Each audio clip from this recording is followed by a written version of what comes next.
Hello, fellow true crime junkies. They call me Gypsy with an IE, and I'm here to give you guys a little follow-up on a case that I covered in my very first video on this channel. I shared the story of Gypsy Rose Blanchard, who was the victim of her mother, Dee Dee Blanchard's, child abuse in the form of Munchausen syndrome by proxy. If you want to learn more about how medical slavery destroyed this young woman's childhood, please take a look at this case with me. I have it linked below in the description box. But today, I wanted to share a little update because Gypsy has been released from prison after serving 8 of the 10 years that she was sentenced to. She was charged after she conspired with her boyfriend at the time, Nick Godejohn, to execute her mom because she just could not see a way out of her situation. And as I mentioned in that video, I eerily related to this case as I was once the victim of childhood sexual abuse perpetrated by my mom's boyfriend at the time, and I was even contemplating doing something similar to my mom and her boyfriend at the age of 13 or 14. Now, there is a new interview that was released called The Prison Confessions of Gypsy Rose Blanchard, which was discussed on The View, and The View is an American talk show hosted by a team of ladies. They invited Gypsy Rose on to ask her how her life was going now that she is free, and to promote this interview for those who want to learn more about her situation. Unfortunately, I don't have access to the full interview at this moment, but I'm still waiting to see that because the interview definitely piqued my interest. I just thought I would share some insights from the View interview with you guys if you haven't checked that out yet. Firstly, I learned that Gypsy has an Instagram, so you can go follow her there. I'm going to put her handle up on the screen for you. From what I heard, she's got over 6 million followers, although by now she probably has way higher numbers. And of course, some of you might be wondering, where does Gypsy Rose Blanchard live now? Well, she currently lives with her husband in Louisiana. Yes, she is married. She's been married since 2022. At this stage, she's 32 years old. Her husband, Ryan Anderson, is a special ed teacher from Louisiana, and I'm going to tell you more about him. I'm getting pre-Jared from Subway vibes. Oh! He was the person who reportedly picked her up from prison upon her release at around 3:30 a.m. on December 29th, 2023. What a way to bring in the new year, huh? I have a quote here from People magazine in which Gypsy speculated prior to her release, "I know the home that I'm going home to is my husband, and I'm going to have a really supportive family dynamic." And I think that that's what I've been missing this whole time. And I'm inclined to agree with this statement. Now, on The View, Gypsy openly confessed that she did play a part in asking her ex-boyfriend to commit her mother's murder. She stated that she wants to talk about her story publicly so that she can be free of all of the secrets that she's been harboring and move on with her life. Surprisingly, Gypsy says that prison was good for her because it helped her acclimate to the real world. And as crazy as that might sound to some of us, I can understand where she's coming from. I mean, think about it. You're basically like trapped in your own version of prison, living in this world with your mom where everything, it has to be approved by your mother. You can't do anything, you can't feel anything, you can't think anything that is going to make your mother upset. So in the world of fear that she was living, because she's basically like her mom's captive almost. It's almost like when you think of people with Stockholm syndrome, it's like similar to that, the kind of experience that she was having with her mom. She didn't really know what it was like to just be a free person, even when she was a free person. Then when she went to prison, though they have many restrictions in prison, for her, prison was a form of freedom. It would be, think about it. Now I can walk. I always could walk, but now I'm allowed to walk. So I can totally understand where she's coming from. People are not enforcing things on you against your will, other than, of course, you can't leave the premises and you have to follow the curfews and the rules of the prison. But overall, you still are making your own decisions while you're in prison. Now, they asked her what her mindset was under her mother's control, and she said that she was very submissive to her mom. She wanted to please her mom all the time. She described herself as a people pleaser. She constantly was thinking about how not to make her mother angry. Gypsy said that her mother's manipulation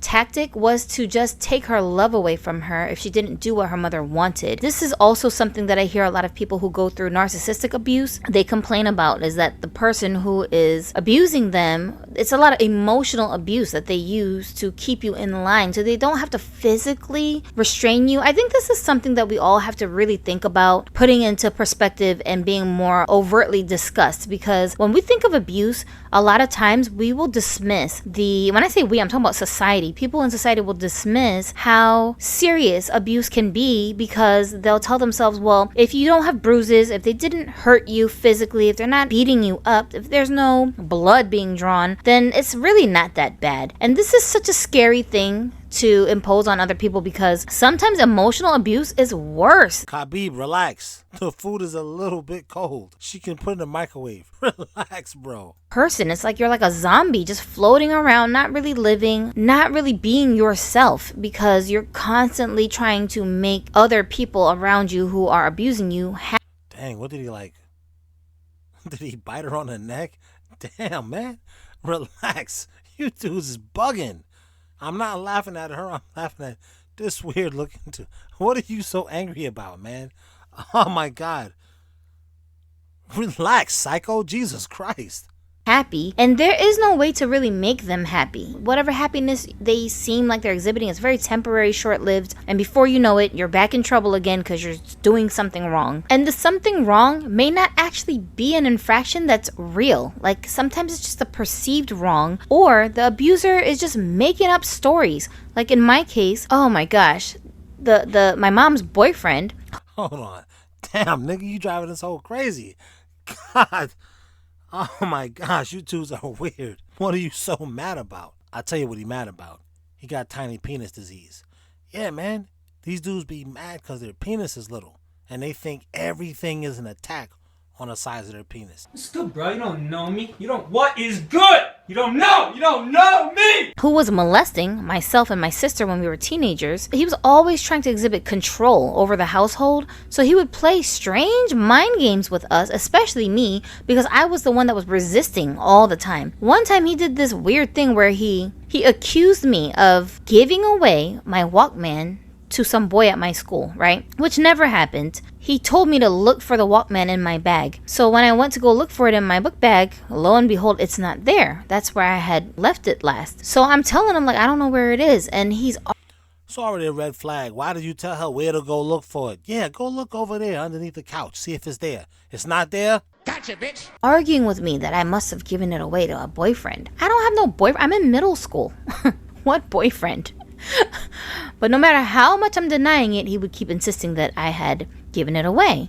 At the time, nobody else was home. It was just me and him there. Because I wouldn't just give in to his perceived, or I shouldn't even say perceived, just his straight up accusation, he ends up slapping the hell out of me. I was stunned, right? Come to find out later on down the line, and this is like months later, we're moving out of this apartment, and as we're cleaning the place up, I discovered that this Walkman was hidden in a drawer that nobody ever looks in because there was furniture pushed up against the drawer so you couldn't open it up. So this man went out of his way to steal my Walkman out of my bag and put it somewhere that he hid it, and then he accused me of giving it away to someone just so he could flip out and be abusive. What are you doing, right? Who thinks like this? But there are people who do these kinds of things to people and they just totally get away with it. The psychological abuse that he imposed on me wasn't even about him slapping me, although that was out of line, but he's trying to make me think I'm crazy. He's trying to make other people think that I'm like this little floozy who's just running around giving away presents to boys because I'm so boy crazy. What do you even need to do that for? It's so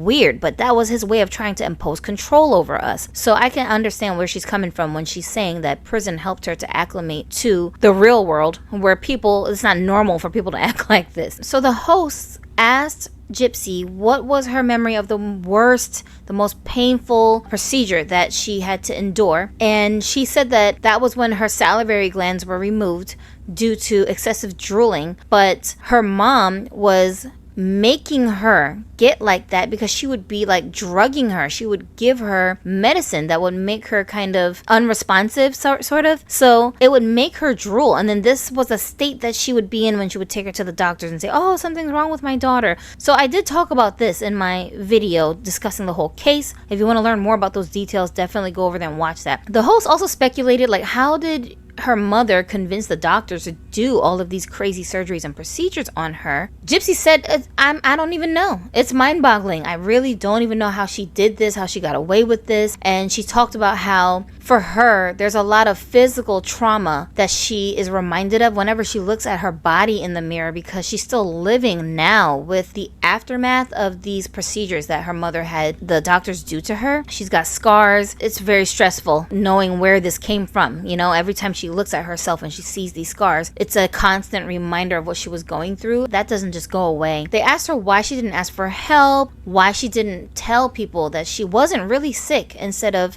resorting to murdering her mother. My question is, how can you even? Nobody believes you anyway because you've been trained since birth to be sick. Do you even believe you? Wait, can I really walk? I'm bucking. But I'm walking though.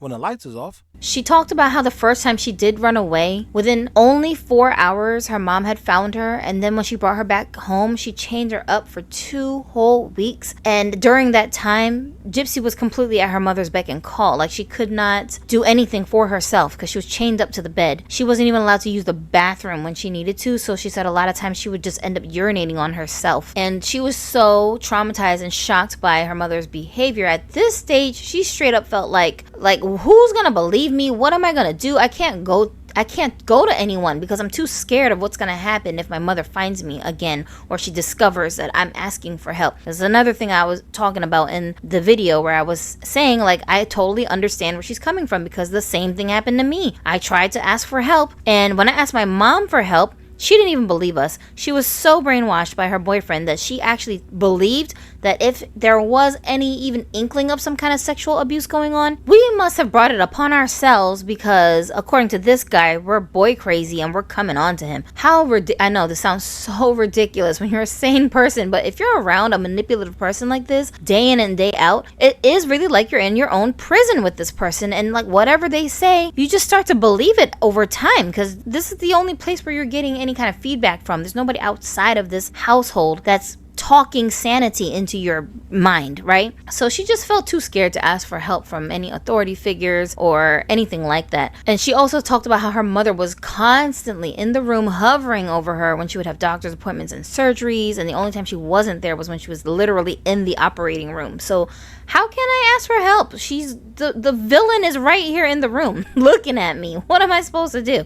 This is why, like, CPS, when they get called to homes, it's so important to separate the children from the adults and ask them questions when they're not in earshot of the adults that could be potentially harming them. I would even say maybe at school, instead of coming to the house, go to the child's school where they're in a safer environment and their parent can't just walk into the room, and question them there so that you have a higher likelihood of getting the truth out of them, you know? Because this emotional abuse, man, is so manipulative. It's so scary how much people can really influence someone if they have control of their mind. She was also asked how she felt about Nick Godejohn spending the rest of his life in prison, and she stated that she can't speak for Nick, that she has done her time and that he's currently doing his time, and that at the moment her priority is to focus on herself because she has so much to process. And according to some documents that were obtained by TMZ, it's reported that Gypsy's parole conditions prohibit her from actually speaking to Nick Godejohn, and she can't do it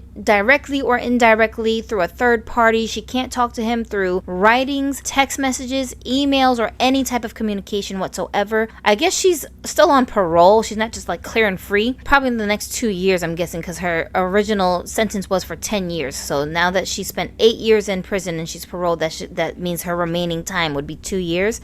So at least for that amount of time, she cannot contact him even through a third party. So it kind of makes sense that she can't really speculate on what's going on with Nick Godejohn. I'll tell you this much. If this guy ends up dead, then she did it. But I'm saying, for real, I do believe a lot of people when they say she did her time, leave her alone. I mean, she has been through a lot. And honestly, 2 things. She did her time. She repaid her debt to society. But then also, yeah, okay, I wanted my mom killed, but I had to get out of here, man. Come on, okay? I'm going to just admit. Yeah, Money Grip, he got life. I'm saying, come on. Come on. Yes, life, they shouldn't have gave him that. What you want? When we put something on his commissary? I mean, honestly, yes, let her be famous. I mean, come on. Relax, dude. Let her be famous. Go ahead. Come on. Anyway, that's the video. Tune in again. Why? Nigga, why? I don't know. But we'd like to see you again. All right?